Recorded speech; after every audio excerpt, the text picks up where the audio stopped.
Urembaya kurushiti balai godi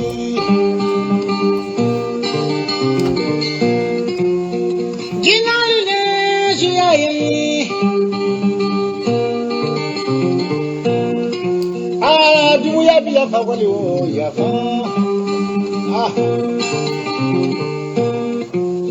Tunu sana muhammadi yadi yadi Haimaya emiti balawa Abenala de kula bando tiale mamara tinako Safara ila basili fe Yanangoro kaila kalika ne o safa Tunu sama muhammadi yo bana zoro Urembaya bala baye alisuma Kono do fili be momma la yo bana solo Urembaya bala baye alisuma Bolo di mi be momma la yo bana solo Urembaya bala baye alane urembaya duma kola bando tiale mamara tinako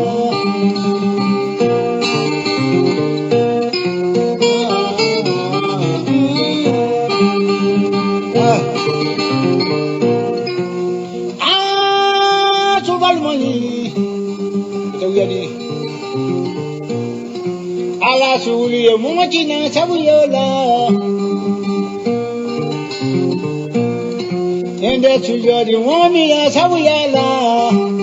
Safana balolebi Abenala denya nangora barira hotina fonye Safana ila noladila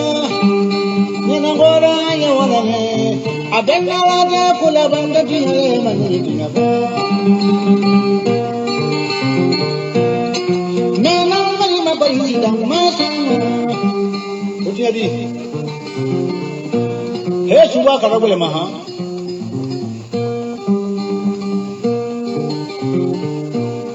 Anga mvasunguni meya abola dabola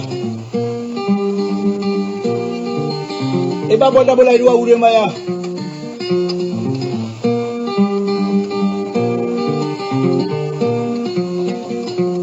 Sungunu kuti leterão Bimanela ni ngabla diaro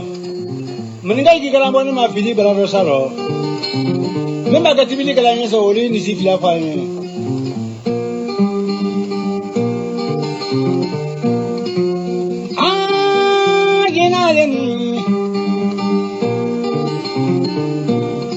Naluka ni nanne fa o bararo saro Sunguru ni beri to ini na Timili base sunguru ma ori sise flafa Jadi na wonaro ni wo ya ko shiara afa kalamu Me ko la banda tinyale manele tinyafo Adi sunalani ya sabuyala Alahi Me ganga maradi ya ko la banda tinyale maganya tinyafo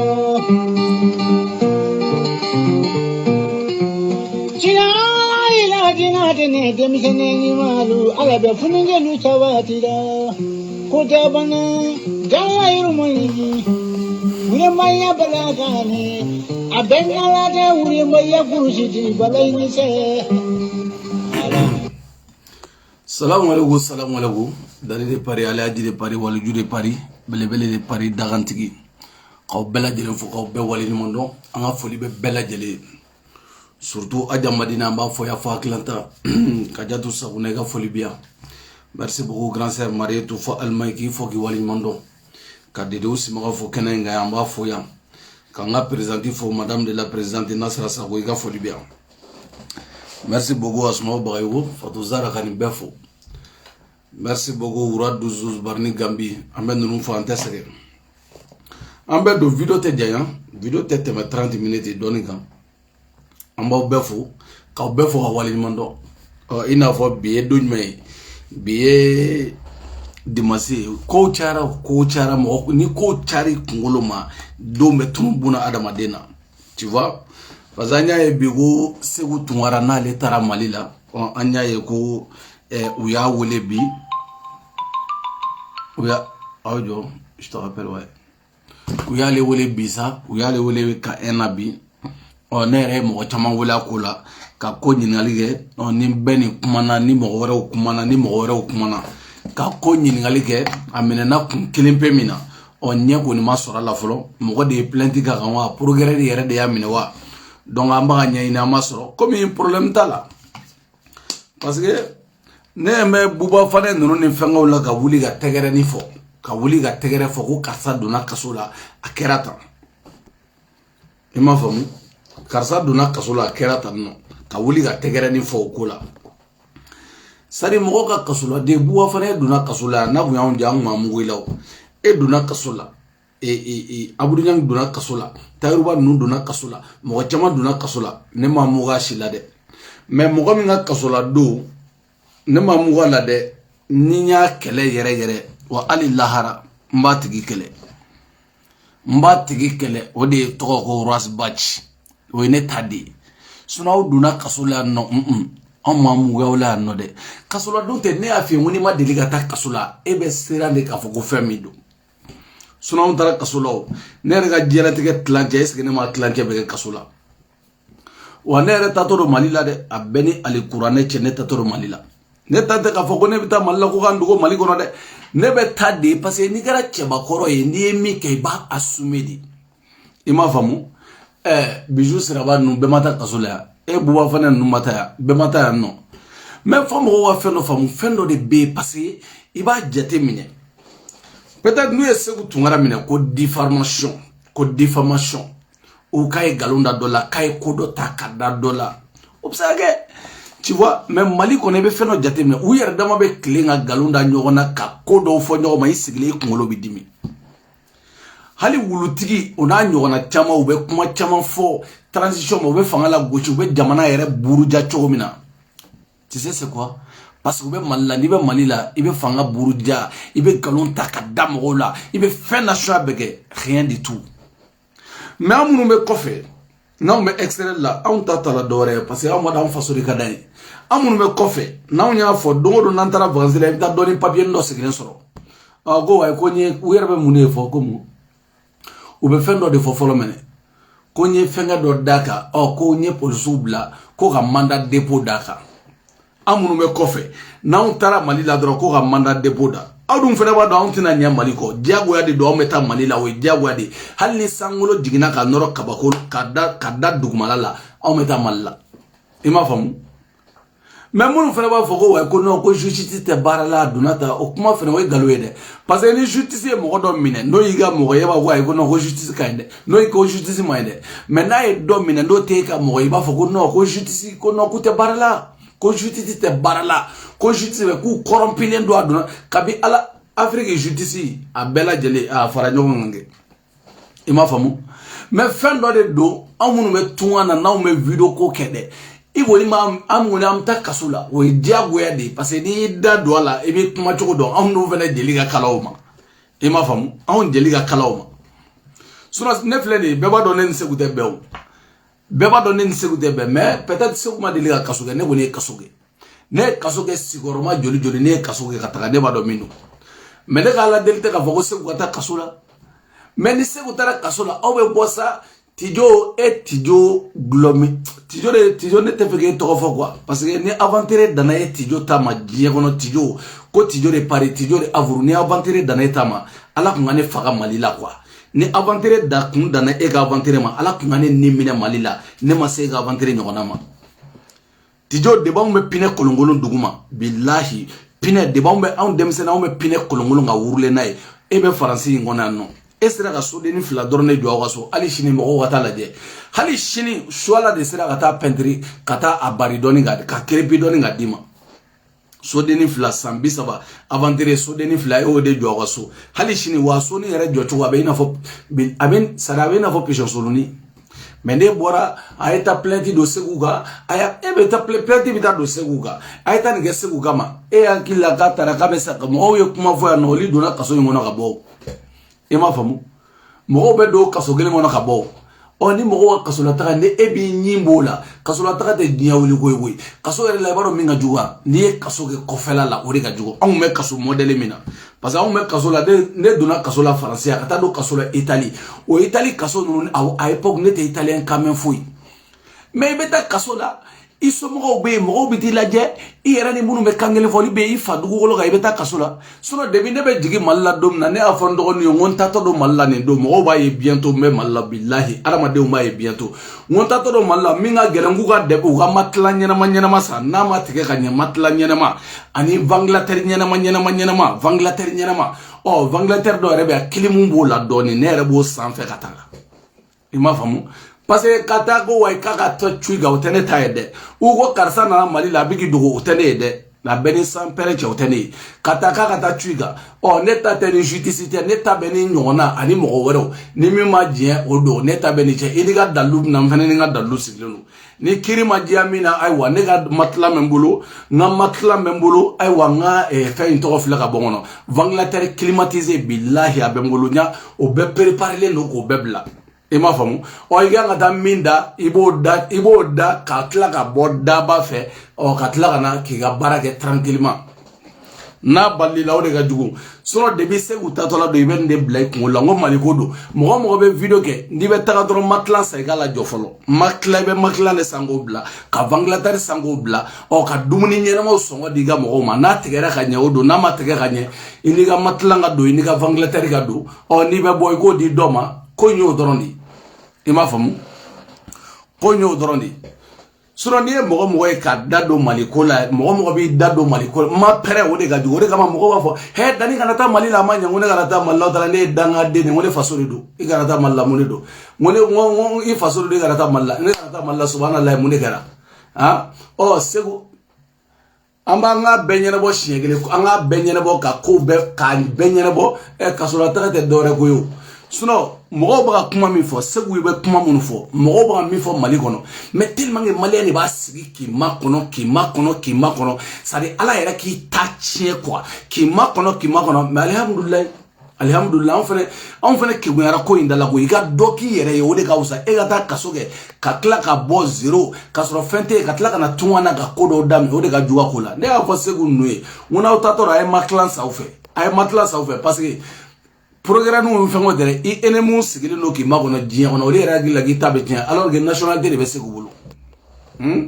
alors que segu tungara nationalité de babulu mais ne même Maliki Konaté na ha segu a été interpellé segu a parce que Maliki Konaté est rebe minda Mali c'est pas la peine quoi c'est pas la peine il m'a famu gila wo kasolo do ko were segu be bossi sanno a bora chini gena o mais akoni na bo akoni ni aduna akoni be bo kaso ina o abe bo kaso ina abe kla ka sege America abaka kuma damne buba fana ngesra na kaso de nya kabuli ka tatumana esra na de o e masra kaso nya esra na kaso de nya kabuli kana e ma famia sona iflaw segile do non e bala esegu minata donata borata e fene be kuma mun fo kuma gelen do sari mali anga nyon choro otea anga nyon tati otea anga nyon choro nete plantige mo kane mais ne ko ni fere nga perevu de sigilendo ne ko ni nete plantige jie mo shiga dugugulu safe otene ni mo che ima famu yene datugu nete plantige ga mbora nete plantige ga ina na ikungo de ibolo no parce que ne ba do yake o ta ere tene bolo ere ima famu e tara plainte gaga na soro ko gouvernement ko na soro ko fanga de abine ko do la ya pas de problème e tara plainte kaka oh e ba la dima fena ba sigi ki ma kono fendo de la aba sigi ki ma kono fendo de la suno we plainte gene ga no mo we plainte gene ga dien fambe fe mais papa ga otara fani ma o de be sigi ka adama de we re tachie to kama manifi re tachie to ko we kufa kata ko kaka do kasola kera nene tijo de Paris fuwari de chikoroba inaje ne kuma ko korgete de ni ala ichi dongo ne ka nyoy jamana ngona ne ofiene ne ta malikoto la de ni ne nyoy dongo do jamana ngona tijo de Paris billahi ni ne nyoy bon c'est pas l'appel quoi il n'est kana ñoy wéré mayere il n'est kana ñoy jiere kono wéré mayere ima famu sura Mali justice ou be barala mais na dama jamina domina wa foko no ko justice te barala na da jaramina justice may na da jaramina so debi touré na wakati ne a fawi ya debi touré na wakati ngon chay may ngaka sabala ko kuma chodo debi touré na uma nga ko baisser fort ama 70% ke ka bwantala o shimao ke buya alibi an 70% ke ka bwala o shimao ke buya oh ndeko ni me fawi video mani munumbe nebe mi fawi na beta malila ayo ta chogo donde na beta iga dala go ko antara ka chuna ngote de chuna ngai bi préparer sari pijo sari moralima ibi préparer ka taka de moralima ibi préparer ka taka de ntato do ay wani kasoko bora la nga debe memgulu nga Angleterre bengulu ntato do ni bora la iba black ngolo la ni iba be sari ba be calculer ka ba o ene tari parce que ne rebe jigi Mali la bientôt inchallah billahi ne rebe jigi Mali kono bientôt parce que Mali ambe Mali mo be se la mo fenga malla ne sera na ko way ko ni tari fasola ko kasobe no e kaso wa ebe sadi ngo sayabe e bado e tara Mali la ibesa imata Mali la ibesa o ni go ki tara Mali la ko kasobe no e o tara munu ba ko do ngo mo be do ngabo afore go ali mo do na Guantanamo kono kabo Guantanamo mo do na kono kabo ha mais de baw sigi ka adama de nga juguya yere kama kamanifi do de bisigi nene buwa fanani segu tungara ye nene buwa fanani kay tijo c'est pas l'appel ça dit yen jigi tigé de quoi ka fo kebe bo jigoroni yere yen jigi tigé jiye kono de quoi nene sigli ha karsatara kasula parce que ne time ne ga kele mi ne tawo ni arasadi fem kasote de o yere bantu to la quoi parce que o che parce que ni ya ne mo chama do ya o yo che de o re gumina do ngoya karsa kata arasa ani mo damado baga groupe la neta o drone de neta neto li kele Facebook sans fait mais na nyonye ki o be do worla ima famu na nyonye ki wa segu tungara me feno fine ni litike ifaso ni mata kasola liti madafade ni litike ifaso ni mata amadafade ima famu ni mata kasola ko manyane bode ni iga liti faso o woro de la mo ba do ko non ko kasa atara nasano parce que mo ma feno famu etsa iga jamana kanu fio kima kuma jugu do fo etsa iga jamana kanu keleke parce que aramaden dusu gunte ina fo kumeren kunu kwa mo dusu be bo fendo goro chogo do la ida wali be bangwa ajate mineke sego be kuma mfo mo chama be munu be jamana en buruja Mali kono munu be jamana en buruja ka jamana nyemo buruja Mali kono mais itu shita do kasola mais munu be ko fe ndiya ke do ni tara dro aywa wa ko ay kayri min kayni ka kono sadan ko fe mo de jamana en jugui amunu be ko fe awne jamana en jugui wa amunu be ko fe asadi awne kera jamana en jugui awne kera jamana en fendo alors que c'est pas ça. Dora tere parce que ben angato ya comme au be ko fe no agila ko facile ko de do au be am kasoro femelete on me fait na o yo li yere munu me Mali kono o yo li yere di mais tellement o li de no fe no la kasoro an nan tarakana antna sega ke kili han nan tarakana kelente mais an ko fe mo gonu de on de kera jamana yere jugu de o bolo Mali yere jugu o de keren do o bolo mala ga segu tungara ala ga nyuma boyina anyuma me bo lawo ne red dogo muso fleni abe America ya to flega bonno umu tara mallangu ya datugo kasola eno uma datugo mama tla ga bonni ta America ha mo djumeni djuma mata kasola Mali ngona ha bebeta kasola Mali ngona kele ni kele na ni kele nyan ngan ni kunche bebeta kasola kele bebeta kasola Mali ngono wa kele taruba numbe mata imunumunu ngasigi aburu nyangi numati imunumunu ngasigi e buwa fane bariga bane mati imunumunu ngasigi anno e mati imunumunu ngasigi ngo bebiti imunumunu ngasigi di e ma famu ore ka manyani gata joli para France imunume Francia ay joli para ni chamam bla wolo nagara ko ya ko furaksa uta kasokono joli parani chama aba blawhum na abe joli parani blawolo debi sisa Angleterre nyuma ni ga envoyer ga makla nyana ma billahi fofi une place ni ça parce que déplacer te kum parce que mo be fenge une place ni ça iga do no ife ko imeteni ima famu igi yere magara nyani ko ga nyana we baketini ne ko ni psychologie ma bi préparer ga bla ka vantara Mali la nyen kata ay waka netede ni san pere chawtani ntara mali la nyendugo I faso kona ki dugu kata mali la I faso kona ki dugu I yɛrɛ wolola dugu min kɔnɔ k'i dogo kɔnɔ e ma suɲɛli kɛ e ma dɔrɔgu feere e ma mɔgɔ faga I yɛrɛ wolowolo faso kɔnɔ k'i dogo ko parce que k'i ka fɔta ni dɔ ta ma bɛn u y'i dimina dɔ y'i neni I y'o neni u ye dɔ yɛrɛ neni sa k'e ye dɔ neni o neni kama k'e k'i dogo I faso kɔnɔ ko sinon ko datuguni b'a la a ma fɛ ko mali kaso kɔnɔ ko mɔgɔ min bɛ yen nɔ k'a bɛ mɔgɔ 2000 dɔɔni bɔ e ka wusa n'o de ya I ma wusa n'o ye ala ye dɔɔni d'i ma I ka matilani sa I fɛ ko ye matlani ko de sisan min ka gɛlɛ o ye dawara ko de matlani ko I bi donc an wɔsi ji cɛ fɔlɔ mɛ wɔsi ji cɛ I m'a faamu mɛ wɔsi ji cɛ fɔlɔ ko ye matlani ko de I b'i ka matlani sa I fɛ tranquillement k'i ka Angleterre sa tranquillement I tɛ gaja u b'a fɔ ma ko gwaja zagaruba I tɛ zagaruba dun I ka mɔgɔw bɛ nafɔ naji dumanw bɛ tobi ka na d'i ma visite dumanw bɛ k'i ye mais kaso yɛrɛ kɔnɔ min ka jugu min yɛrɛ ka jugu sa I bɛ t'i ka n séjour ɲuman don séjour ɲuman don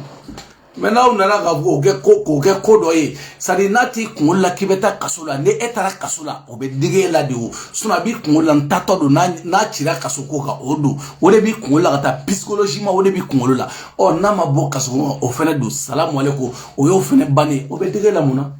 o bɛ digi la mun na ko Segu Tunkara taara kaso la ko Ture y'o minɛ k'o kɛra tan nɔ ne ye ko in ɲɛɲini Ture de y'a minɛ wa ou dɔ de ye plainte kɛ wa min don de toute façon sini ye lundi ye n'a kɛra cogo min na a bɛɛ lajɛlen a bɛ ɲɛnabɔ sini ye lundi ye n'a kɛra cogo min na an bɛ bɔ a kalama I m'a faamuya parce que juguya tellement que juguya ni mɔgɔninfin n'aw ye juguyaw ta ka juguyaw ta ka buna adamaden sɛgɛrɛ ne ta tɛ juguya ye ni arasa cɛ dɛ mais arasa n t'a fɛ a kana kɛ n fɛ n'a bɛ lahara ala kan kɛ diɲɛ kɔnɔ ni bɛ diɲɛ in kɔ kan n'a bɛ Amérique ala kan kɛ Irisi jamana kan an kana se ɲɔgɔn ma ne ni arasa ne o kɔni o tɛ se ka bancogo yɛrɛ t'o la yɛrɛ bilahi bancogo tu n'o tɛ se ka bancogo yɛrɛ o ye ne ni arasa ta ye o tɛ dabila cogo t'o la malaw an ka bɔ yen an ka don an bɛ min kɛ ka don video kɔnɔ ka video kun ka video yɛrɛ laban parce que video in tɛna mɛn I m'a faamu k'a fɔ ko Mali bɔra G5 Sahel la G5 Sahel an y'a ɲɛfɔ aw ye yan Mali bɔra G5 kɔnɔ G5 parce que G5 ye fɛn min ye français ka kulu sigilen don je pense n delila ka a tɔgɔ filɛ ka bɔ kɔnɔ cɛ tɔgɔ filɛ ka bɔ kɔnɔ français ye kulu dɔ de sigi Mali la I n'a fɔ u ye takubaw sigi cogo min na I n'a fɔ u ye terroriste groupe caman sigi cogo min na mais comme mɔgɔ minnu bɛ jamana in kunna bi u kunkolo bɛ baara kɛ mɔgɔ minnu b'u kɛrɛfɛ peut-être u ka conseil kunkolo ka ɲi u ka information u kunkolo bɛ baara kɛ yɔrɔ caman G5 Sahel français de nana ka G5 sigi France tɛ G5 kɔnɔ mun bɛ France don G5 tɔnna wa u taara k'o de créer u yɛrɛ ye Burkina Mali Tchad Niger ani jamana jumɛn Algérie Mauritanie Burkina Mali Tchad Niger ni jamana duru parce que Algérie mun'aw ma Algérie do ala mun'aw ma Sahrawi do ala mais muna est-ce que Côte d'Ivoire bɛ G5 kɔnɔ yɔrɔ Côte d'Ivoire ye Sahel jamana ya bon français comme u gɛlɛn do k'u ka ko bɛɛ nujuru ta ka di Alassane ma sisan sa k'u bɛ Côte d'Ivoire de fɛnɛ kun natɔ don k'o don G5 kɔnɔna la mais san 7 ou san 6 G5 sigilen don G5 président a tourné la jamana bɛɛ fɛ tour de sera Mali ma ali tour sera Mali ma ko Mali bɛ don président ko Assimi bɛ kɛ G5 président ye ko petu alors que ko Assimi tɛ kɛ G5 président ye o de la sa Mali yɛrɛ fɛnɛ ko comme France ko droit b'oli bolo ka da kan olu bɛ se avion bɛ se ka pan Mali yɔrɔ bɛɛ kunna Mali nord kunna ka da kan parce que kɔsa na Mali bɔra ka a yira diɲɛ la k'a fɔ ko France y'u ka espace violé bon ko France ko droit b'ale bolo ko ka da kan ko ni Mali bɛ jɛkulu dɔ la n'o tɔgɔ ko G5 Sahel ko oli ni Mali bɛ jɛkulu dɔ la ko b'oli yamariya ka tɛmɛ Mali sankolo fan caman kunna nord la ko lakana kama o de ye G5 ni yɛrɛ créé kun u bɛ se ka fɛrɛ an ka jamana ma k'an ka jamana espionner cogo min na u bɛ se ka fɛrɛ an ka jamana ma k'an ka jamana I n'a fɔ Burkina ninnu fɛngɛ ka jamana in tɔ nagasi cogo min na ka jamana in ko bɛɛ dɔn aw bɛ ko kɛ u ka bɔ a bɛɛ kalama ambola comme irishuka camion cargo fla nana uruna cargo fla ma daele mimba kono mo shitado ni mo bora kaya kono fe mo shitado parce que un gouvernement ko mina ko sisa ko mina munu yira la ko munu mina sisa ko ta yira mo shilabli parce que ko ta yira mo shilabli oye bomu antomu gude na le wa fe munu nana mo shitado o de bo o cargo nu o de bo avion bele fla nu ngono o tara de sa wa soro malien be daledo hali mo munu be barake aéroport la o ya chamana bo kenema katla kana ni sorosu de ka ko in beta ginola kata bla orowla bazama am préparer ama kalama français ba préparer chobna on yere ba préparer ti comme tout sera présent Assimi Goïta ko de bina ga G5 Sahel présent tubabu go ko teke unana fo bazimu nu yana ko no ku kana sonne kata fo Mauritanie na ku kana so ka fo Burkina Faso na ku kana so ka fo Chadi ya unyana ku kana so bi Malia yira France la tuguni Malia yira France la kibe boni côté au côté on bo goshi gateme an yere tefe ena an nga je la kana kola an tefe ena an nga je dien foila ebe boni côté au côté janfa e asri an deun de bi fe an jamana ngona an deun de bi ga école la iga politique trasra u beta dien côté male nga yala an yala an charida dien kono mais an nga yala amake yala fuyi parce que yala kala nu faso jo yala kala nu me boni information ni wa yala kala nu kungolo ga gele ye kibaraw la si an fene ga sadi tellement ye kibaraw la si ko na soro ko fanga batika jamana la iga jamana kono deun u ka yala nu yala la olibe kibara musoro jamana de nyanama munu mu take glomi etungana munu mu take sobieta etungana munu mu take kajarabi livito na tungana munu mu take kajarabi saki marku la tungana munu mu take kajarabi neki nyuma na tungana olibe seka jamana yere bobolula ima famu oye jamana ka service de renseignement di nebola ebola mbela jelembola Mali service de renseignement borana ka bona ka fara Mali yere konataka ko janfam be bolola G5 Sahel janfam mi tigelen do Mali yere kama janfam mi tigelen do France fe pour que aka se aka sanfɛ la parce que na borani fɛn min France ba ka donata anye fara France Mali on ye France godo France ko no ko takuba u ye takuba kono u yu godo u ye tondo wɛrɛ tɔgɔ fɔ ku be u yu godo tuguni ko no ko France ku be ministre fɛnɛ kono sisan no Mali mo be godo sisan no ko no ko Mali be G5 Sahel kono la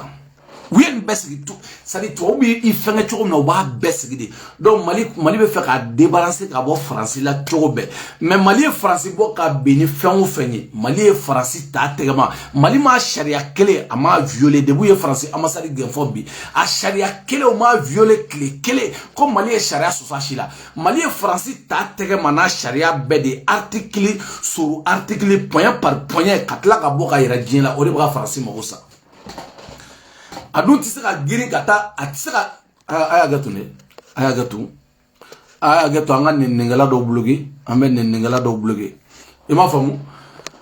voilà aba fawiye ko mo ba fenge ko déformation ni fenge mo ba ta kalo kele ni kalo flawge kasula o bena taw kana mo nenia adu farawe Mali joli de ko be chogomina touré flena naka mo de Facebook wora ali ga commentaire la dessa quand tu tara mine bi ko e kuma do fo Mali joli de ko la o tara mina aw commentaire kala na ma nene ndabla billahi ko nya ke dani ga page goro ntoko kana kungo be dani yere dala ntoko kana fala de parce que afara ko ka coin de dabla ko ka coin dabla ima famu na ona na otage nene ya netena na ojabi munu be nene na ala ka do fara ga nene ga alibi ala ka do fara ga o ma famion ala ka do fara ga mais on vle ne matlan songo ba mbulo e be nene na matlan songo te bulo Bangladesh songo te bulo fundeni bi I boja I kono fe ngono no fundeni bi boja I makla songo ba mbulu alhamdulillah vanglo songo ba mbulu me makla songo table vanglo songo table e baga na neni ture abelin na billahi neni e ma famu problème tala nga boy anga la je anga na fola anga communiquer la me anga gouvernement nga communiquer parce que ni français yere ablay ni français ni dara ablay ni nga kabako dunga o français ni tobe tiali parce que tchabakoro ni be bo billahi ni be bo fini kuma de gabo kuma mbi I jugu tremble dien kono ni ablay ni bora ni Ablaye bora worom na dro France ira ba do ko no ko c'est gâté France te sugo asemuna ou mago te sadio la ou mago te sugar la ou mago te mojela mais nous fala la nous ye sugar de kuma ga mendro diabète mais si ça nous ye Ablaye ndi Ablaye ni ministre Ablaye ni nous ye ni dro non bi parce que Ablaye ni fene te bo foi la France ga ale bo France de gama ima fo Ablaye ni betla kay répéter ayra ba fo yo komba répéter kayra to babula kuna ba me ayala me ma nya fodi parce que tchaba korobe kuma fo ga jigindi nale afa iba ina ko kuma femen na ba ko no ni ame ko no kuma femen na o chefu waridi parce que nyane kale ni ngale betla kayre angala me Ablaye lame angala me anga ministre lame pour la lecture d'un communiqué du gouvernement. Bonsoir monsieur le ministre. Bonsoir. Avec vous la lecture de ce communiqué. Merci infiniment. Au nom de nos plus hautes autorités, j'ai l'insigne honneur de délivrer le communiqué numéro 030 du gouvernement de transition. Le gouvernement de la République du Mali informe l'opinion nationale et internationale qu'à l'issue des travaux de la 7e session ordinaire de la conférence des chefs d'État et des pays membres du G5 Sahel, tenue le 15 février 2021 en Djamena, les chefs d'État avaient convenu de tenir la 8e session ordinaire à Bamako en février 2022. Conformément à la pratique établie, cette session devrait ainsi consacrer le début de la présidence malienne du G5 Sahel. Cependant, près d'un trimestre après le terme indiqué, la dite session de la conférence des chefs d'État des pays membres du G5 Sahel ne s'est toujours pas tenue. En dépit des multiples initiatives prises par le Mali dans ce sens auprès des instances du G5 Sahel pour y attirer leur attention. Dans sa dernière correspondance, en date du 22 avril 2022, adressée à son Excellence le général Mohamed Idriss Déby Itno, président du Conseil militaire de transition, président de la République du Tchad et président en exercice du G5 Sahel, notre président, le président de la transition, chef de l'État du Mali, son Excellence le colonel Assimi Goïta, avait prévenu qu'en l'absence de progrès substantiel sur la question,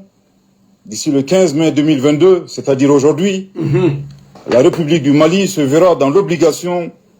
de suspendre sa participation aux organes du G5 Sahel, y compris la force conjointe. Le gouvernement... Depuis février, ou à sommet que Malla, ou à faire un wasro, ou ni alache, angake Mali coup d'état ke, Idrissi Déby, ou coup d'état de G5 gono, coup d'état Saba Déby, Mali, Idrissi Déby fait, Burkina fait, coup d'état Saba Déby non. Ou y'a au dengue ka président, effectivement, Assimi Koumana tche fait de. Ko bigoni, ni biya soro yelema ma doko la, Mali goni ma retiré ça ka bois kono. Donc nia ça dit tellement que au petini tchadi président ça dit au manipuler no ka teme au tellement que au manipuler no djien kono au petini au manipuler no français au fait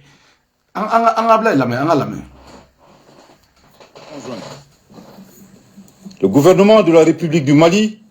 rappelle que la non-tenue à Bamako de la 8e session ordinaire de la conférence des chefs d'État des pays membres du G5 Sahel, ainsi que les réunions statutaires des autres organes, constitue une violation d'une décision prise par l'institution, mais aussi celle des textes de base du G5 Sahel. Le gouvernement de la République du Mali rejette fermement l'argument d'un État membre du G5 Sahel qui avance la situation politique interne nationale pour s'opposer à la présidence malienne du G5 Sahel. En effet, aucun texte juridique du G5 Sahel ne prévoit des restrictions contre un État membre sur la base de sa situation politique nationale. En la matière, aucune disposition des textes de cette institution ne prévoit qu'elle puisse également endosser des sanctions ou restrictions édictées par d'autres organisations à l'endroit d'un État membre. L'opposition de certains États du G5 Sahel à la présidence du Mali est liée aux manœuvres d'un État extra-régionale visant désespérément à isoler notre pays, le Mali. Et de cette situation, le gouvernement de la République du Mali en déduit une perte d'autonomie, une instrumentalisation et un dysfonctionnement grave des organes du G5 Sahel, notamment la conférence des chefs d'État et le secrétariat exécutif, dont le programme de travail annuel et le budget 2022 ne sont toujours pas adoptés par le Conseil des ministres de l'institution. L'instrumentalisation d'une institution comme le G5 Sahel est de mutualiser les moyens pour garantir les conditions de développement et de sécurité dans l'espace des pays membres est fondamentalement contraire aux intérêts de nos pays et de nos peuples qui font face à d'importants défis dans le domaine de la lutte contre le terrorisme. En conséquence, le gouvernement de la République du Mali décide de se retirer de tous les organes et instances du G5 Sahel, y compris la force conjointe. Je répète, l'instrumentalisation d'une institution comme le G5 Sahel, dont le mandat est de mutualiser les moyens pour garantir les conditions de développement et de sécurité dans l'espace des pays membres, est fondamentalement contraire aux intérêts de nos pays et de nos peuples qui font face à d'importants défis dans le domaine de la lutte contre le terrorisme. En conséquence, le gouvernement de la République du Mali décide de se retirer de tous les organes et instances du G5 Sahel, y compris la force conjointe. Je répète pour une dernière fois. L'instrumentalisation d'une institution comme le G5 Sahel, dont le mandat est de mutualiser les moyens pour garantir les conditions de développement et de sécurité dans l'espace des pays membres, est fondamentalement contraire aux intérêts de nos pays et de nos peuples qui font face à d'importants défis dans le domaine de la lutte contre le terrorisme. En conséquence, le gouvernement de la République du Mali décide de se retirer de tous les organes et instances du G5 Sahel, y compris la force conjointe. Voilà. Donc, Mali, on a jamana na on est minga nga jamana ngo kaide. Sano de la ni kuma fako mo shiti sera Mali bobola ni Mali werete. Wa mashiti ire faso iga dujo ni irete. Kadaga ko G5 Sahel kono a sharia ubonya balia. A era munu nga ke malla. A shimaga ke chogola. Asimu ne nga ga president. O makoi kadauga comme Mali ga nyini nabi comme Mali gouvernement a décidé ko G5 Sahel a sanfela ko a momili ko a sorasi ko Mali jamana kono dew ku ta kono bi u ta kono shini anta labi ko ka daga taxi munun be G5 Sahel yere u yere sare asigito u yere sharia munuta o sharia u bela jele u ya be violer de a violer français u ya be violer a ko G5 kakara G4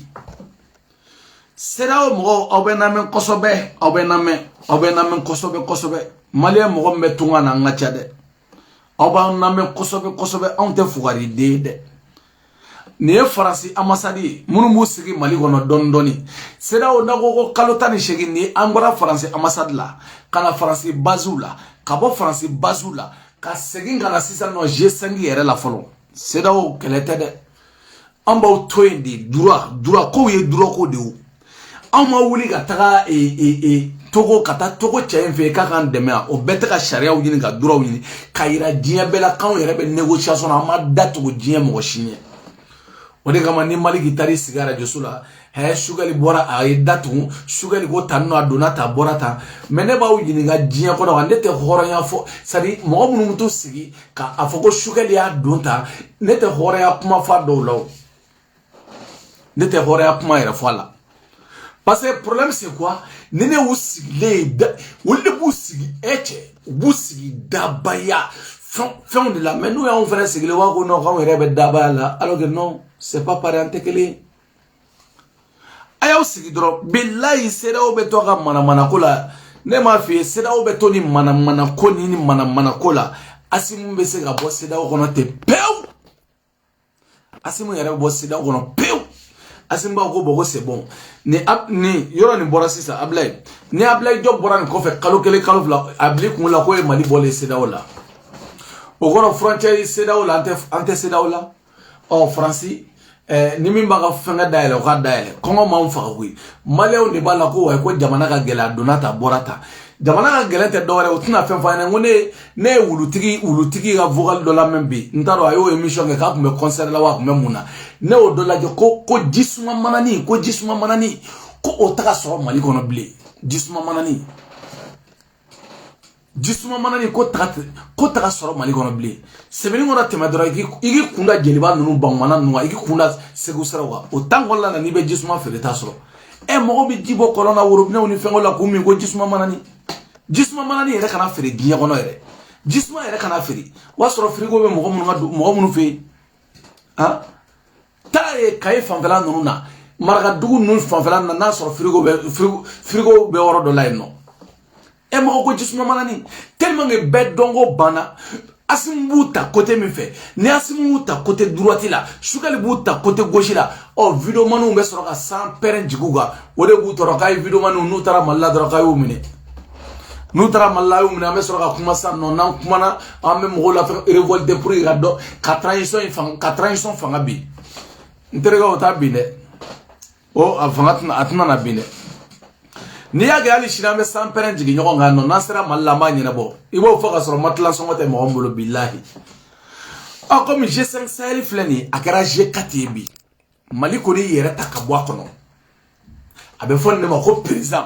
mais Assimi mase ka décision mi ta nabra malien deun degun alibi o de Mali constitution una na wakati mina billahi Mali constitution ambe mi ngono bi ambe constitution mi ngono bi ali tambi bolo de président ka constitution yere boy pieu ni parce que ni ko Mali ka ke Mali kuraye Mali te ke Mali kuraye kasoro ambe constitution ngono politique mo de constitution sigi Umaru Sentegani nunu ni Cheblen Dramé nunu ani chokoroba don Mamadou Lamine Coulibaly wanta do Sissoko wanta do ni Ibrahim Mamadou Lamine Sissoko ba fa chokoroba ma chokoro la oli na la constitution sigi ambo de kono alibi ni ya ye mo gelebe bo choko constitution mi fleni o de be no yo de sigi ni ya fencha ma me jamana ngono o de fora Mamadou ka constitution ka chi an ka boy ne ekuyo ke Mali tala kachi bobo ka boy kasi ka boy no parce que no ma ke billahi ante ala de la de mais an woni te fe ka taki kodo fanga la kasoro Mali constitution ma chi ka boy parce que ni mani chi ka boy ma an makla de tonyo be malien de wa kalambali ya ni GFM politique mo mani constitution flanguno ma glan foi kama u ya glan u yere kama anu de anu go affaire parce que yi wolo madro da feido tagu wolo magana ko article flene article 13 borana e ma famu hali video mani minen ni fenga mu fleni nganye ngo bois préparé de nanani tellement que bois desra mo la anana ko anti cyber criminalité una no do anti cyber criminalité obe una no dogo wa ko no ko ni mo mo ne ninge ha ko ni mo mo ne ninge adonata ko be mo wa ko no alors que c'est pas ça hein be don don ge donc ni woro la ambi Assimi ka constitution chiga boy akati o Sissoko Cheikh Oumar Sissoko oli de ni ta ka benu yere wi chokoroba din damay billahi atado mu miri maliona waso ante fendo malia munu me ante politique do ante foido kangata voter ka daga dana ja daga do lila katla kana loi do voter wi yere fene pana malien be segena malien mu ko imponu sara kata loi were voter wi yere assemblée yere kolala ko ka million kemedru di parti doma ka million kemesaba di parti doma ka million kemefla di doma mais au même moment kata ni bolla ka warde ba taka doma au même moment Sénégal do ka warde ba taka doma u bo klaw nu nyonche Umar Sentegani nu be u jano wari ka soroka jamana buruja ka bo jamana kono amake uye fem begla nga beja were dila ka bedda jawere la foi ma jamaliona ala danga mbos G5 kon la kera G4 nu be min kala ku o kala ame tongono moshite jamana ke moshite billahi Idrissi Déby al français Idriss Déby manipuler choco kaka Mali kele la France ga objectif ku yemi Mali ko la Idriss Déby ay terroriste même Mali la terroriste ye ne yɛrɛ jugu ye parce que Idriss Déby tara bogo aram bogo faga ka autorisation ɲini ka taa don fo Nigeria kɔnɔ ka t'u faga ka bɔ Idriss Déby bogo puissance sɔrɔ cogo min a bɛ fɛ ka na Mali dɛmɛ o dɛmɛ cogo la ten mais France tilara ka sira wɛrɛ de yira Déby la Déby ko non ko c'est pas possible ko sera kɛ u filɛ ka Déby denkɛ nɛgɛ k'a ka fa faga a yɛrɛ ka fa faga kana sigi fanga kunna yen nɔ a yɛrɛ ka fa faga kana sigi jamana kunna kana sigi o kunna an na ma f'i ye n ko France mago tɛ diɲɛ mɔgɔ si la France mago b'a ka intérêt dɔrɔn la ko ni ne ye dɔw mankan mɛn he ani France ye teri ye ani France ye teri a bɛ taa e dalen no Mali kɔnɔ e bɛ tubabu dɔn e bɛ tubabu dɔn ani France ye teri ye a dɔn kabi ala ye tubabu da tubabu bɛ wolo no de o de bɛ sɛbɛn tubabu kun tubabu b'a ka intérêt de dɔn tubabu mago foyi t'i la anw fɛ anw bɛ hinɛ fo ka diɲɛ wuli hinɛ tɛ tubabu la la preuve tubabu yɛrɛ filɛ ni problème bɛ alu yɛrɛ dama da la badema t'u la sinima t'u la foyi t'u la foyi t'u la kabi ala ye tubabu dan tubabu mago t'a somɔgɔ la mago tɛ foyi la o ma hinɛ somɔgɔ la o bɛ taa hinɛ de la ni tubabu ye boisson d'i ma nin boisson i b'a sara ni boisson 100 de e bɛ diya ni tubabu an bɛ taa ni nɔ ha tubabu filɛ nin an mɛnna ɲɔgɔn bolo a donna ta i n'a fɔ o kɛlen no ka wulutigi ninnu ni maliki ninnu sara cogo min na olu ka tubabu ka campagne kɛ ha tubabu filɛ nin an bɛ ɲɔgɔn bolo a donna ta a bɔra ta kuma caman ha e bɛ tubabu dɔn ni tubabu filɛ fɛn français filɛ fɛn o fɛn ta mais ne y'a fɔ n k'a mɛnna janya na tubabu bɛ taa ka bɔ an ka jamana kan anw ma se ka kɛ mais a mɛnna janya a janyana u yɛrɛ mɛnna de la o anw filɛ nin ye o fana tɛ nin faden sagoya la américain nɔfɛ américain t'u kɛ fɛn sugu bɛɛ ye u tɛ nin faden sagoya la olu nɔfɛ anw de ko k'an tɛ kɛ faden sago ye mɔgɔ nɔfɛ aw ko de ko f'an k'an tile olu nɔfɛ parce que aw ye zonw de ye ɔ n'o sonyali ko kuma fɔra ni min t'a fɔra a Segu Tunkara ye nkalon da n na ha Segu Tunkara an bɛɛ kɔni b'a dɔn bɛɛ bɛ c'est à dire videokɛla yɛrɛ tɛ mɔgɔ bɛ video kɛ ko wayi ko non k'i bɛ se ka fɛn dɔ ko Segu Tunkara ye nkalon da n na Segu Tunkara bɛɛ b'a dɔn bɛɛ bɛ nkalon dɔɔni tigɛ an bɛɛ bɛ dɔɔni tigɛ an bɛɛ bɛ nkalon da dɔ la an bɛɛ bɛ se ka fɛn dɔ fɔ dɔ ma mais o t'a yira k'a fɔ k'i ko ka go an ye o t'a yira k'a fɔ ko non mais o bɛɛ ye fasoko de ye faso kanu mais i bɛ taa Mali la o la dɔrɔn dɔ n'a ka papier ni sigilen don dɔ la a nana dɛ ayiwa an ka taa Ture fɛ yen a nana an ka taa Ture fɛ yen an ko diɲɛlatigɛ ye yɛlɛma de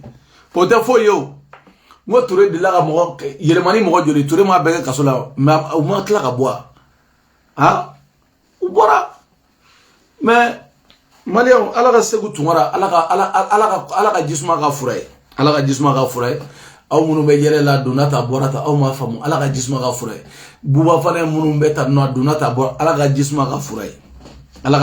fura ye mais a wagati fana ɲɛna parce que nin wagati la a bientôt sa mina jigin Mali la a funteninama de ka jugu dɔɔni funteninama bientôt sa mina Mali la san nɔ i m'a faamu ko in funteninama de ka jugu sinon fɛn foyi t'a la foyi tɛ wɔrɔ in na yen nɔ Angleterre ta dɔrɔn i ka matilani kelen san baara banna bilahi i mago bɛɛ bɛ ɲɛnabɔ finikolaw bɛ yen u b'i ka fini ko i somɔgɔw yɛrɛ bɛ yen a banna i ka baara bɛɛ kɛ i ye wura de foyi wɛrɛ tɛ yen dugu mana jɛ i b'i ka support kɛ Segu Tunkara i bɛ bɔ nin na i bɛ segin ka taa Amérique an bɛɛ bɛ taa nin na an bɛ taa an b'a ɲɛna dɔwɛrɛ don wa ni min y'a kan na a banna n'i y'an don kaso la a banna se wɛrɛ t'i ye o n'i tɛna se k'an faga i b'an don kaso la de n taara dɔrɔn papier de b'u bolo ka tungarankew makɔnɔ papier de b'u bolo k'aw makɔnɔ dɔrɔn bilayi u bɛ juges de da u tɛ don juges da la u yɛrɛ dama dɛ fana anw de taara Mali la i b'u ye juges da la ayiwa a nana dɛ karisa nana filɛ nin a ye ne neni ta a ye nin kɛ ne la tan nɔ a ye nin kɛ ne la tan nɔ jugu sago o bɛ k'e la kɛ o bɛ k'e la kɛ jugu sago ye n'o ma k'e la o bɛ kɛ jɔn na e fana sigilen don i n'i ka papier ni ka mɔgɔw makɔnɔ ye Lara Madu fana bɛ k'i makɔnɔ diɲɛlatigɛ o dɔrɔn de o e bɛ ka dɔ makɔnɔ dɔ fana bɛ k'i makɔnɔ i m'a faamu i bɛ ka dɔ makɔnɔ dɔ bɛ k'i makɔnɔ mais ala ka ɲɛ ka d'a ma ne b'aw bila komi ko video tɛ jan an t'a dɔn n'a ye 30 minutes yɛrɛ sɔrɔ ala ka bɔ ni Segu Tunkara ɲuman ye Segu Tunkara ala ka bɔ ni ɲuman ye ala ka barika don Mali la ala ka barika don an ka Mali sɔrɔsiw la ala ka barika don an ka Mali ministres la baara minnu bɛ ka kɛ baara ka ɲi an taara ka bɔ G5 sare kɔnɔ o y'a bannen ye an mago tɛ hali G5 tɛ dɛ bilahi hali CEDEAO an bɛ bɔ a kɔnɔ yan an bɛ Mali nunu me mi yira malew na kataka nunu me mi yira malew na politique mo mana nani kofe politique mo mana nani kofe o ba famia ma famu politique mo mana nani kofe ba famia segu tungara alaga ko nyumamba alaga nyumamba parce que bi mo ga jugun godu bi mo ga jugun ne mo bisa ka keleme jugu ya non hali ya ne be arasa keleme ne ta jugu me ne ko mba kele kante alaga belajeli kante alaga kasoro kante yere nganga sigiya neni kante bora kuma la billahi anana fransiya atara malla ko gabta selige malla ko fendo babulu ko jedo babulu kabita ko me ko le nef kabe sigiya ali shinite nyina ko beni alache kante nana ko le nef kabe sigana o fenet o tara mine mais problème ta la bebe nyana bo kante alaga boni nyumay terige alaga boni nyumay ima fama mais ne menta fo ka bane arasa ne ni diɲɛ bɛ ta bɛ ban ne ta tɛ ban dɛ kasula den 50 mais a tɛ ban dɛ billahi ne ka kɛlɛ n kala bancogo yɛrɛ to la fiyewu tɛ ban dɛ billahi hali ni Aidara ni Digo y'i da don a la tɛ ban ne ta kɔni o tɛ ban yɛrɛ bancogo t'a la parce que ni ne ta bancogo yɛrɛ t'a la n jugu ye i jugu ye ni ni ne ta bancogo t'o la n k'o fɔ k'o bɔ a la pewu ne jugu tɛ mɔgɔ ye Mali la mais ni ne kɔni o fo bada parce que n'i y'a ye anw sera mɔgɔ caman ma yan do minnu jɛn'u ta o tɛ ne ye dɛ minnu jɛnna n'i y'anw sera mɔgɔ caman ma de nɔfɛla don sinon anw ye waliju ye anw tɛ se mɔgɔ ma anw tɛ se mɔgɔ si ma i m'a faamu belebele de pari dagantigi Alaji Dani waliju dagantigi merci beaucoup k'aw bɛɛ lajɛlen fo k'aw bɛɛ lajɛlen waleɲuman dɔn video kana janya ka bɔ kuma la joona ka ko bi lundi sini ye lundi ye bon a ka ɲi sa 0 heure yɛrɛ sera bi ye lundi problème t'a la ala ka su yɛrɛ caya ala k'an to ɲɔgɔn ye aw bɛɛ lajɛlen salamu alaikum Segu Tunkara ala ka bɔ ni ɲuman ye ala ka nin ko bɛɛ lajɛlen ɲɛnabɔ ala ka nin ko ban pewu ka bɔ ni wa a bɛ ban yɛrɛ fɛnɛ n terikɛ a bɛ ban bilahi a bɛ ban hali n'a sɔrɔ ne tɛ bɛn ne ta o mais a bɛ ban i m'a faamu a bɛ ban yɛrɛ tɛ papaga ye i fɛnɛ ka wusa ni Tijo ye parce que i tɛ gulɔ min Tijo de pari ale ma gɛlɛ labɔ fugariden ale bɛ gulɔ min a bɛ dɔrɔgu ta a ɲɔgɔnna Jigolo o do faransiya adamaden ni den ka tunga gɛra Tijo ta ye Tijo de pari tɛ Tijo de avuru gulɔ 20 mina ba in tɔw bɛ gulɔ Jagi Daniel min mais ne m'a f'i ye n ko ala yɛrɛ ni ala bɛna gulɔ mina ta ci n k'a b'a don 20 min de la n'i ye kanɛti ye gulɔ mina bolo don o don dɔrɔmɛ kelen dɔrɔmɛ 2,50 gulɔ n'i y'a ye gulɔ mina bolo don o don i daji to a kan billahi a dangara ka ban Tijo bɛ 20 min ale bɛ tɔw bɛ Jagi Daniel min ale bɛ 20 de min faransiya 20 deuro dulɔni a b'o de min ale ta tiɲɛna ka ban ale ta tiɲɛna ale yɛrɛ tɛ mɔgɔ ɲɛ salamu alaikum Dani de Paris ciao